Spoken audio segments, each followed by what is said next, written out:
Welcome to Insight one more time.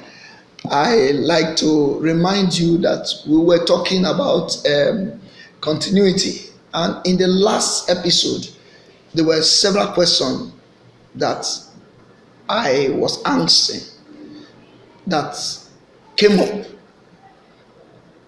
Don't forget, I said in the last episode that Joseph spent 80 years of his life serving Pharaoh, making Egypt to be so popular, and making Egyptians to have more than enough food. As a matter of fact, as at that time, the whole world was in famine, and everyone, they were all coming to Egypt to buy food.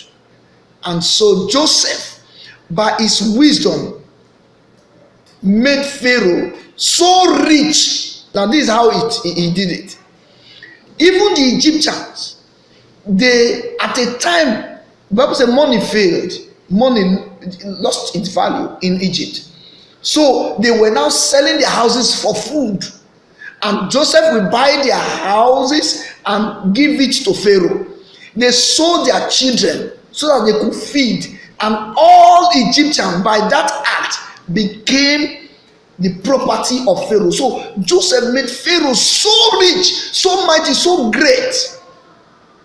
How come that for 80 years of his life, another Pharaoh came and said he does not know him? What happened to their record? Now I'd like to share with you what possibly happened. Joseph had great opportunity because he was given the power to do anything. But while he was in control of everything, there were things he may have ignored to do. Number one, did Pharaoh say that Joseph should not position his brothers? Though Joseph was in Egypt, he was having everything going well for him. There was no single of his siblings that he positioned to be in strategic position in Egypt.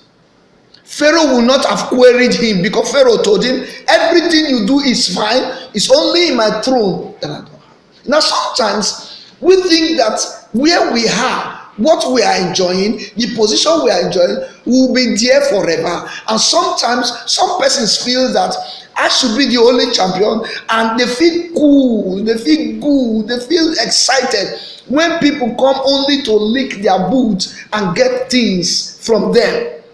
They don't feel free, they don't feel so excited to rather position people. They are thinking that this will continue. But Joseph had no one he positioned. He was the only Jew that was at the end of affair. Interestingly, when he was about to die, listen to this, my friend, listen to this. When he was about to die, he said to his brethren, he said, I die, God will surely visit you. He said, but when you are leaving Egypt, please go with my carcass. Just imagine, how can Joseph be telling his brethren that they should go out of Egypt with his bones? What happened to his chariot? What happens to his mansions? What happened? Where are his property? So they were not to live with those things, but they were to live with his bone. You know why? Listen, beloved, if you don't have anyone you are planted, you will soon fizzle out. You will soon go out of people's mind. We may not be here forever, but there are certain persons whose name never dies. They may not be around, but what they have done, the people they have raised, the people they have positioned, the people that they have made their life beautiful, are there to continue their names. There are two things I would like to mention to you that Joseph didn't do, and that I will do in my next episode. Thank you for watching. The Lord bless you. My listener, I'm sure that you were blessed by that message that you just heard. I'm sure if that is the case, I'd like you to call us. We'd like to hear your testimonies. We'd like to pray with you. We'd like to share what God has told you from what you have heard with you. Our numbers are on the screen. You can call and we will share God's goodness together. We'll pray with you. And by the grace of God, your life will never remain the same. And maybe the Lord is putting it in your heart to be a sponsor of this program. You are free to do that. Our account number is also there, and the Lord will surely bless you. Thank you, and God bless you. You are the best.